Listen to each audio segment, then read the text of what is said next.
Welcome to our first episode of Convos From The Bowl. I am DSimone, the CEO founder of DSimone Artistry, licensed medical cosmetologist, and serial entrepreneur. So on this episode, it's been a while, and sometimes you feel like, okay, people know who I am, because they know who I am, but I haven't done an introduction in quite some time. So I'm taking the time out today to really just share a little bit about me, because it's probably just going to be the last time I'm doing all of this, because it's not really about me, right? So I don't want all the attention to be on me, because I'm just a vessel, right? I'm just one inkling into the whole big thing. But if the inkling, you're only as strong as your weakest inkling, right? So if I'm leading out the front, I'm going to lead it strongly. So let me tell you guys about me. So many people have asked me, like, Dee, how did you start getting into business? Like, where did these ideas come from? Were you always into business? And no, I originally wanted to become an OBGYN. What? I wanted to go to med school, wanted to become a doctor. Then once I realized that you had to major, like pick a major and then focus on pre-med and do all these extra classes on top of like your major classes, I was like, yeah, I'm not doing that. I'm not doing all that. That sounds like a lot of work. Don't want to do that. So I was like, cool, let me do nursing. And if I like it enough, then I can go to med school after working in nursing for, whatever period of time. So I did a nursing program.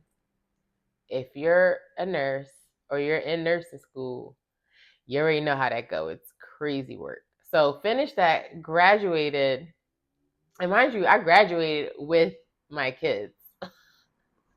As in, 2 was in my belly and 1 was running around. And I was just telling this story to my girlfriend, like the day of graduation, I'm like waddling down. I went to Ramapo College here in Jersey. I'm waddling down whatever walkway, and my teachers see me and they're like, you made it? You made it. What are you doing? I'm like, I told you guys I was walking in the graduation. And then we come down a procession, and you know how they have things like barricaded, and we were under a tent. So little William sees me and he goes under the barricade and comes over to us. So now everybody's like he was already kind of like my class baby because I had him during the program. And everyone's like taking pictures with him, and we're just like causing a whole big scene during the actual graduation. Shortly after graduating, I think it was like a couple days later, I ended up delivering the twins. So yeah, very crazy period of time in my life. So I had 3 kids under 2, just finished nursing school. I kind of like had always had a thought of starting a business from when I was younger, and I've been trying to sit with this to actually identify like what age I had this thought. But I remember sitting in my room, little Dinelle sitting in my room, and I was like, man, I wish that I was born in a family that had a family business. Something where I could work there on the weekends, work there during the summer, and like my parents could pass it down to me. A little background. So I'm first generation Guyanese American. So both of my parents migrated here when they were like teenagers. And starting from the ground, you're just coming to a new place and you're trying to set your foundation. So that was the thought that I had in my bedroom sitting there, and I was just like, man, I wish I had a family business. Like I wish I was part of a family that had a family business to give me. And then I don't know if I thought it then, like, well, I'm going to create it, or if it was just a desire at that point. I haven't been able to actually like trace the line of thought that intently yet. But yeah, so that it was little Dinelle that really started this whole thing. And then from there, I got into Mary Kay. I was a Mary Kay consultant. And it's so funny because my director, Yasmin, she's actually like one of my clients now that comes to the salon. You guys have seen her. She's fair skin, silver white, shortcut, always has these fabulous glasses. And she was my Mary Kay director.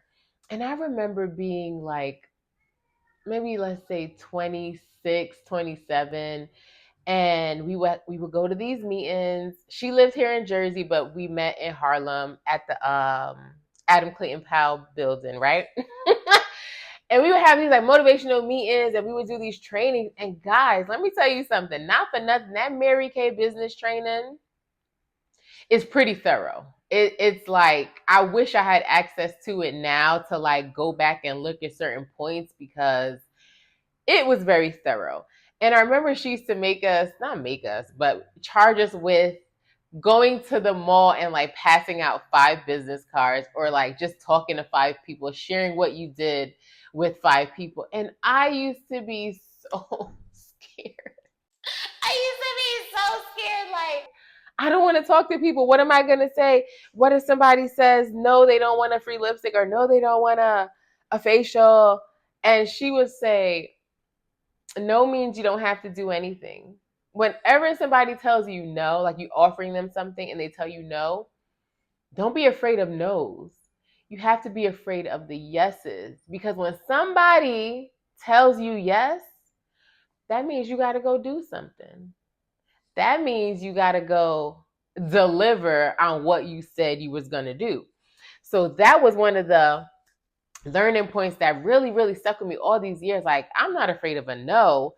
It's the yeses that means I have to execute. So I'm so grateful to Yasmin and for that Mary Kay experience, being so foundational for me, and not even like knowing how to run a business, knowing really anything about business, but that was the start of getting to where I am now.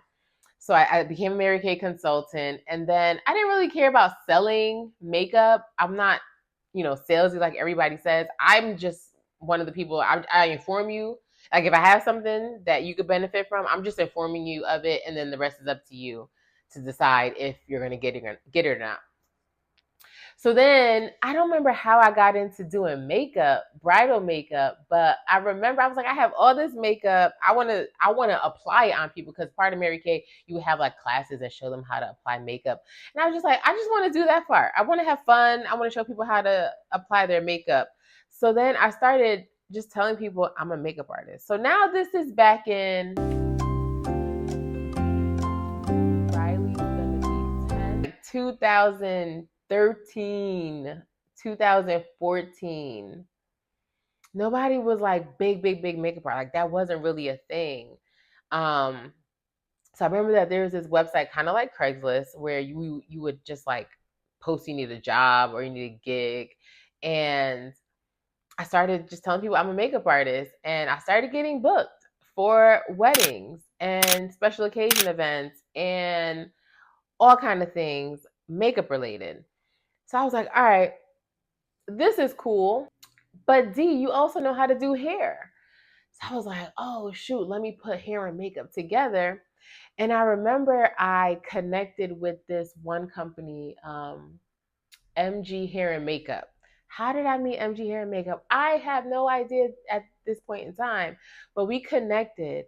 And I remember she would contract makeup artists, bridal or hairstylists, and book gigs, and then she would contract them out. And I was like, yo, I want to be like this. I want to be like MG, because this is dope. And I remember you would get the contract details, and you would arrive at the wedding, you would perform the services and leave. And I was like, yo, this is dope as ever. This is cool, but I wanna learn to do this. And she would also kind of like teach us little bridal updo styles and how to like quickly style hair. So that helped me with my bridal styling. So I went from haphazardly kind of getting booked, and then my goal was, one wedding a weekend. Then it became, okay, I got that. Now, one wedding every day of the weekend. Okay, got that. Then it became 2 weddings, 2 weddings a day, Friday through Sunday. And then it was just like once I hit that point, like consistently, where I was like double booked weddings all weekend. I remember I had a wedding like upstate New York, and then I had a wedding in like freaking South Jersey somewhere. And I was like, yo, how the heck am I doing this? And I was still working as a nurse at this point in time, y'all. I have simultaneously worked as a nurse while building my business for the majority of it. It wasn't until after COVID when I stopped doing nursing. So I'm doing all these weddings and I'm like driving all over the place, and I work night shift at that point in time, right? So I'm working night shift. I'm like, yo, I need a driver. I remember telling William, I need a driver because I could be asleep while I'm driving all these, like while they're driving me all these places. But I never got a driver. I should have though. I really, really should have.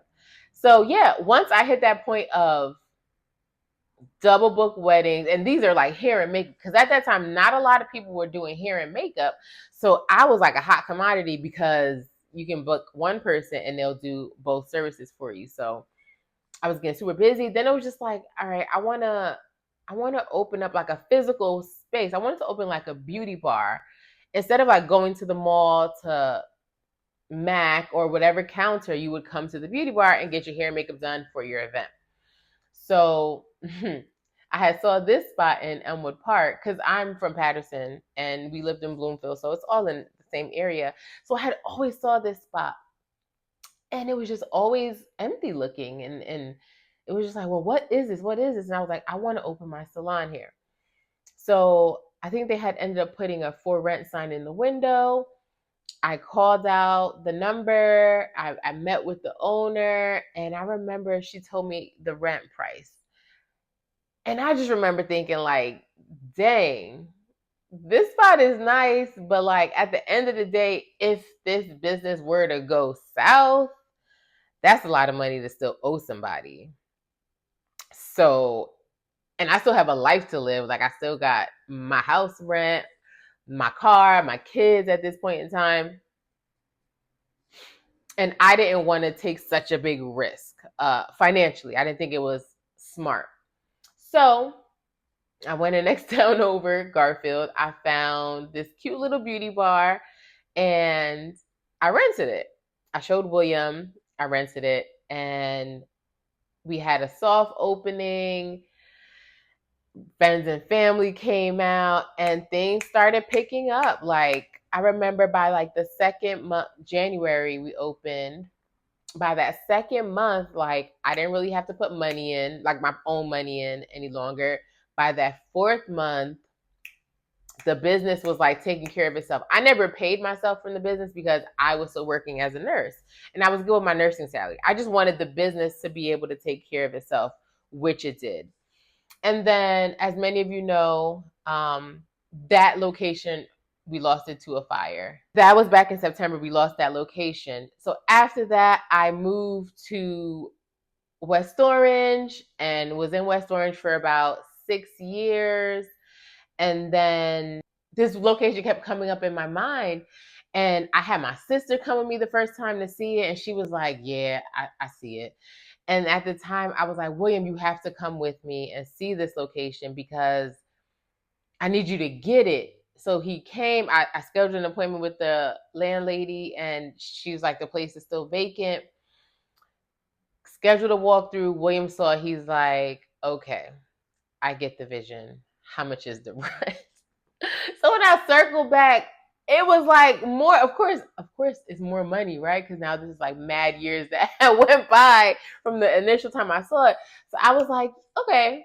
I was a little bit more confident in my business skills at this point of like actually owning a spot that was smaller. So I was just like, okay, I think I could do this. So signed the lease and, started building out the space. And, here we are 4 years later, right? One thing I will say, though, is that even though my formal education is in nursing, there were a lot of steps that I took in between to learn about business. There were community business programs, reading things on the internet. I bought books on how to run a salon, how to decide your your status, your employment status. Like, are you going to have employees? Are you going to have independent contractors? So I did a lot of outside self-education to really understand how the heck I was going to do this, because I didn't know what I was doing. I never worked in a salon before. The only salon, the only salon I've ever worked in was my own. I remember in high school, the salon I used to go to, the hairstylist that I used to go to, and I was like, how can I work here? She was like, you got to go get your 1,200 hours. I was like, but I could braid. Like, I could come on the weekend and I'm a good braider. I could help. And she was like, yeah, but you got to get that license. You got to go do 1,200 hours. And I was just like, Jackie, all right, fine. So I finally saw Jackie a couple months ago, actually. And I was like, Jackie, I got my license. Like, I got my Cosmo license and I own a salon. And she was like, what? I was like, yeah.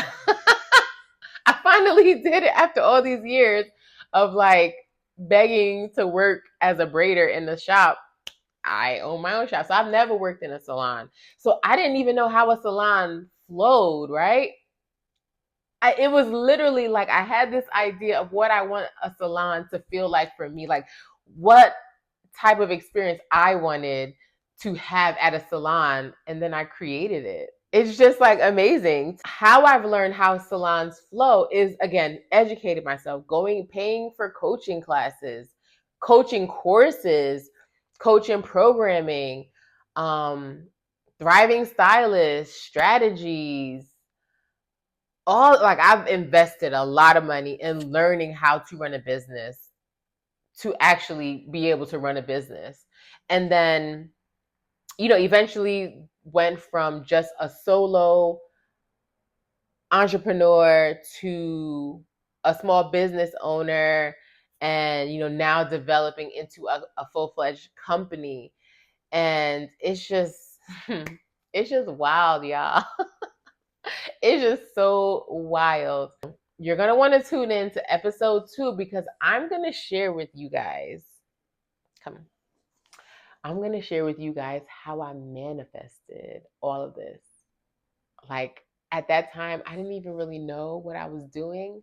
But now that I'm on the other side of it and I know what I know, I am a master manifester. And I'm going to tell you, I'm going to spill all the tea. I'm going to spill all the tea on how I literally manifested this space that you guys come in and enjoy. I even manifested you. Right. So stay tuned for episode 2, where I share how I manifested this dream into fruition. Thank you guys for tuning in. I love you guys so much. And thank you for catching the first episode of Convos from the Bowl. Take care.